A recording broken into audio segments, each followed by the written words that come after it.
Hey everyone, and welcome back for another deep dive.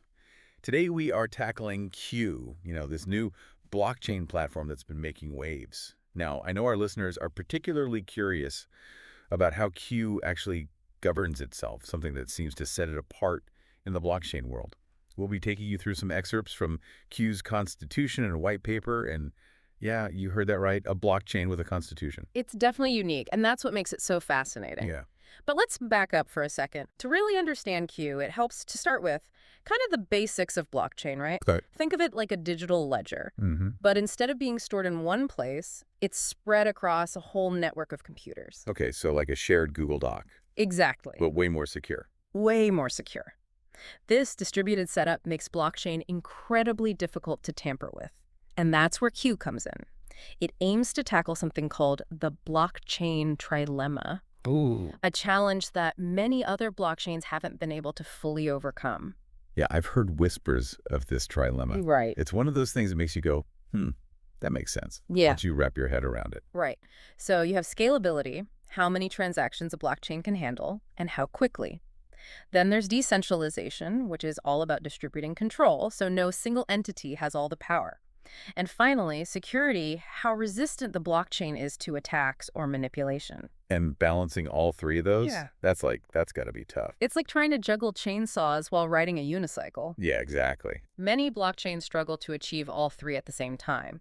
But Q claims to have cracked the code, aiming for high scalability to handle lots of transactions, robust decentralization to prevent single points of failure, and rock-solid security to protect everyone involved. Okay, so now that's exciting. Yeah. But let's talk about the everyone involved part, because I'm seeing Q token holders, validator nodes, root nodes. It's like this whole digital society with specialized roles. Is. What do these stakeholders actually do in the Q ecosystem? I like that analogy. Imagine Q as a bustling city. Q token holders are like the investors and residents.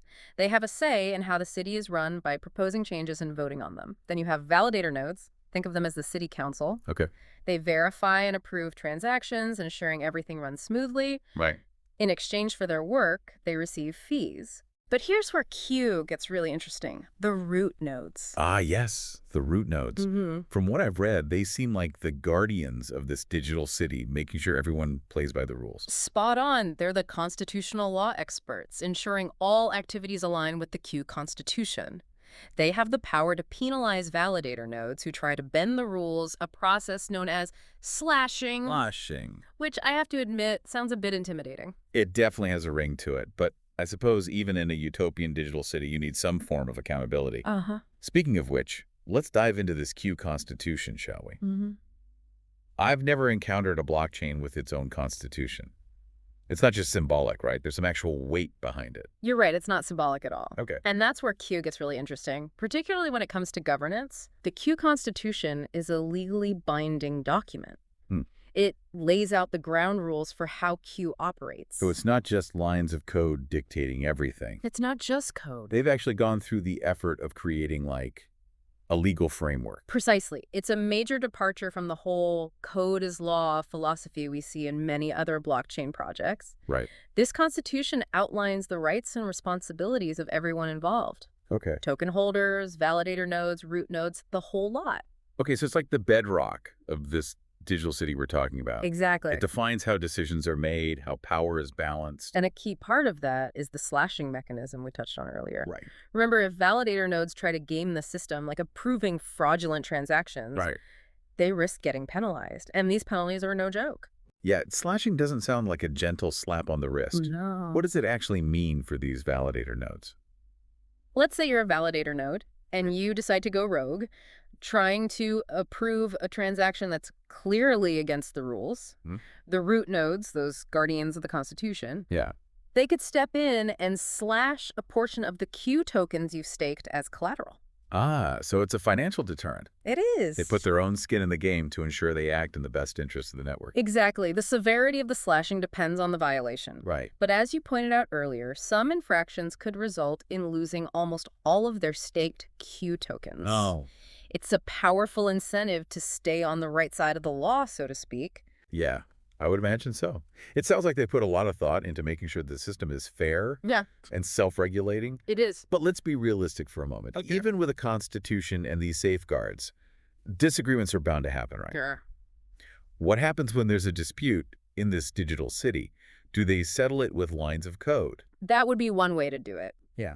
But Q takes a different route, thankfully. Okay. They've integrated a dispute resolution system that relies on something called international private arbitration. Okay. Specifically, the rules established by the International Chamber of Commerce. Wait, so they're bringing in a real-world institution They are? to arbitrate disputes in a digital world. That's right.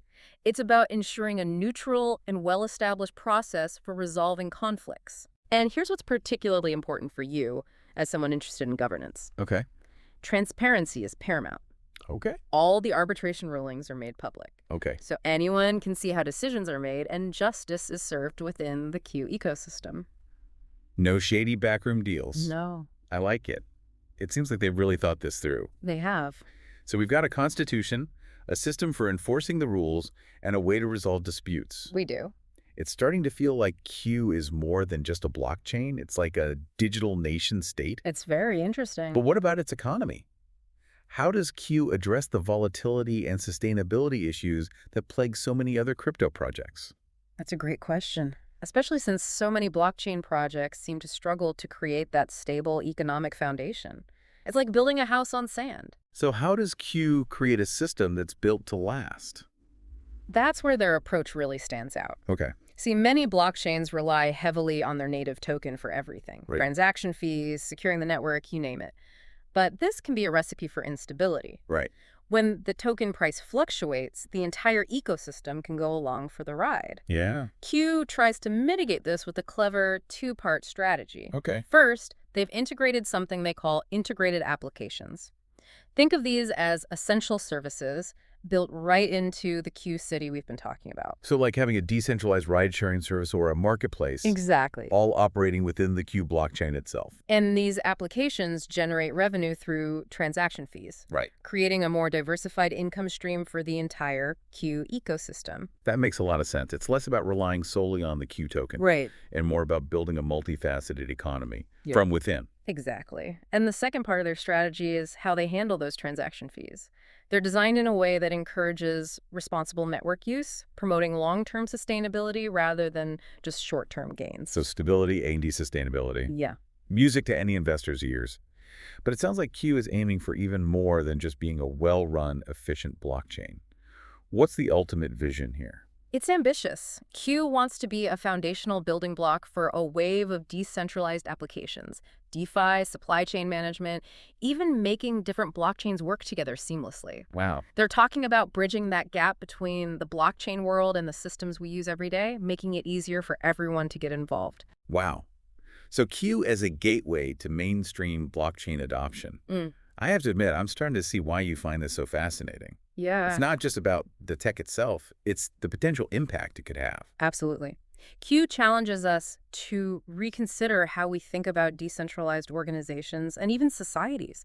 It's about more than just faster transactions. It's about exploring new models of governance, transparency, and accountability. This has been incredibly illuminating, but before we wrap things up, let's bring it back to our listener. Okay. What's the key takeaway here?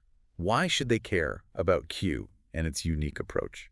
That's the million-dollar question, isn't it? It is. I think for anyone who's been paying attention to the evolution of blockchain, Q represents a potential leap forward. It's not just about technology. It's about the thoughtful integration of legal frameworks, economic incentives, and human governance. Yeah, it's about building a system that's designed for fairness and transparency from the ground up. Precisely. And that brings us to our final thought-provoking question for you, dear listener. If a blockchain can have a constitution, a system of arbitration, and specialized groups ensuring its smooth operation, does that blur the line between the digital world and our physical one? Does Q offer a glimpse into a future where governance itself transcends the boundaries we're accustomed to? That's a powerful question to consider. Huge thanks to you for taking us on this deep dive into the world of Q. It's certainly given us all a lot to think about. It's been my pleasure. And to our listeners, keep exploring, keep asking those tough questions, and we'll catch you in our next deep dive.